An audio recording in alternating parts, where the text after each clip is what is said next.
et bienvenue dans cet épisode spécial chien tête en bas. Alors pourquoi s'intéresser au chien tête en bas? Parce que c'est une posture qu'on prend très souvent dans les séquences de yoga, on va voir pourquoi. Mais d'abord, peut-être juste un petit rappel sur d'où viennent les noms de ces postures globalement dans le yoga. On s'est inspiré plutôt des grandes épopées, on s'est inspiré des animaux, de ce qu'on avait dans l'environnement à l'époque. Et là, on s'est inspiré de la posture que prend un chien quand il a fini sa sieste. Donc vous avez certainement déjà vu ça, il met ses pattes par terre, il étire les fesses en chien, vers le ciel, et il est content. Donc globalement, le yogi fait à peu près la même chose. Et peut-être plus symboliquement, cette posture du chien, elle pourrait venir d'un personnage du Mahabharata. Donc, le Mahabharata, c'est une de ces grandes épopées indiennes. Elle aurait été écrite par le dieu Ganesh, le dieu à tête d'éléphant. Ça, je vous laisse voir si vous y croyez ou pas. Elle date en tout cas des derniers siècles avant Jésus-Christ. Et l'épisode où on voit un chien, c'est celui où il va aider en fait un des personnages à prouver sa loyauté, ce qui permettra à ce personnage d'accéder au paradis. Donc le chien, il va symboliser dans ce cas-là la fidélité qu'on a à ses propres valeurs, ce qui est quelque chose d'assez sympa. C'est plus sympa que l'image que le chien a d'habitude en Inde. Il faut savoir que les chiens sont souvent des animaux errants, ils sont loin d'être le meilleur ami de l'homme comme ici. Et c'est des animaux qui traînent dans la rue, qui se nourrissent de ce qu'ils trouvent, qui mangent des cadavres. Voilà, c'est pas génial. Pour revenir à nos moutons, enfin plutôt à notre chien, le chien tête en bas, c'est une posture qui va étirer tout le dos et qui est censée aussi nous donner de l'enthousiasme. Alors c'est très certainement pour ça qu'on la prend très souvent au milieu d'une séquence, parce qu'elle nous donne de l'enthousiasme pour continuer donc notre séquence de yoga. Donc maintenant on va aller voir comment ça se passe, tous ces chiens tête en bas. Donc le chien tête en bas, en pratique, il faut déjà commencer par trouver le bon écartement des bras. Ce sera à peu près la largeur de vos épaules, théoriquement. Si vous avez des épaules ultra raides, n'hésitez pas à écarter un peu plus les bras. Donc vous n'hésitez pas là, restez sur vos tapis, mais disons, ils peuvent venir un peu plus vers les bords. L'autre chose qui est importante, c'est l'alignement des index. Les index doivent pointer vers l'avant. Et ça, que vous ayez les bras où vous voulez, mais vos index vont pointer vers l'avant.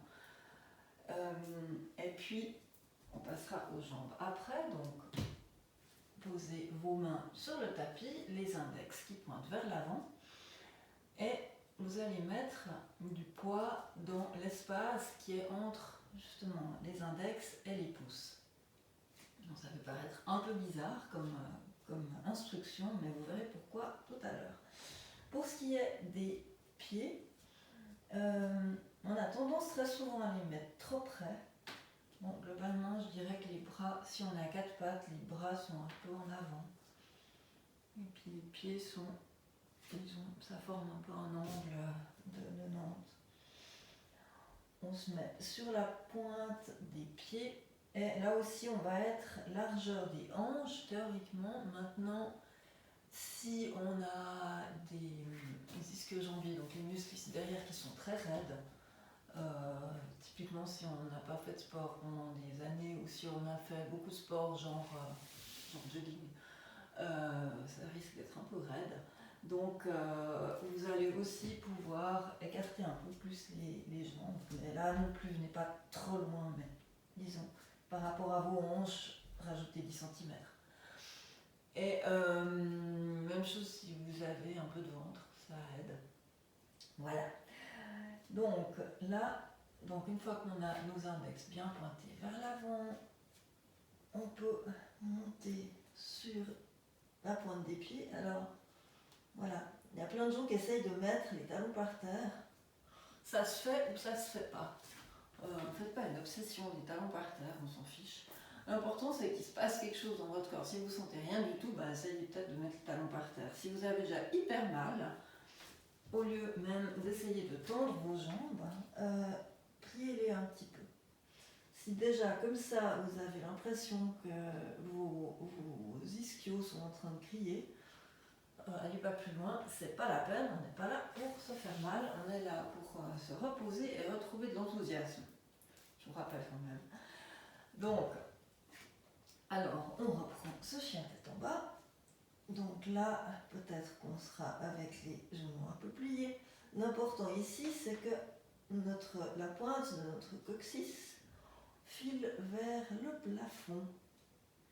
Et puis pour éviter, si vous êtes comme moi, vous êtes hyper lax des bras, pour éviter que vos avant-bras s'effondrent, l'idée ça va être de nouveau, d'une part de rentrer le nombril vers la colonne, et puis dans tous les cas d'activer vos biceps, donc les muscles ici.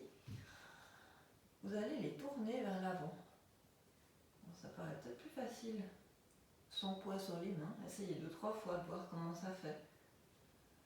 Et vous allez faire ce petit mouvement, mais en faisant bien attention à garder donc les index qui pointent vers l'avant et l'espace entre le pouce et l'index bien ancré dans le sol.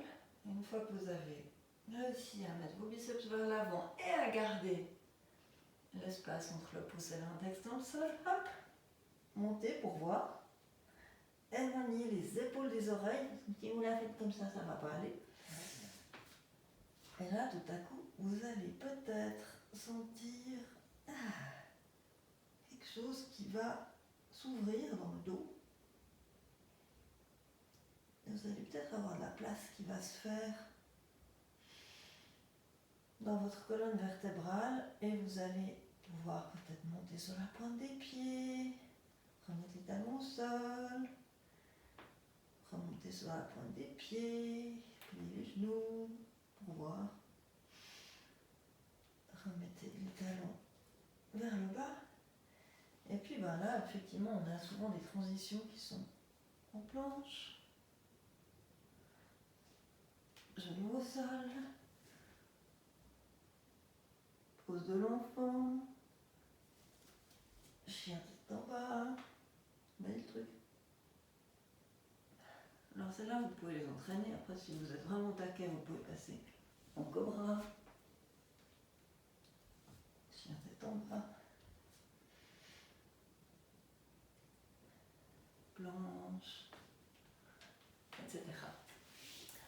Voilà, j'espère que ça vous a donné quelques clés pour travailler cette posture hyper importante. On se retrouve dans un prochain épisode et n'oubliez pas de liker et de partager si ça vous a plu. À tout bientôt!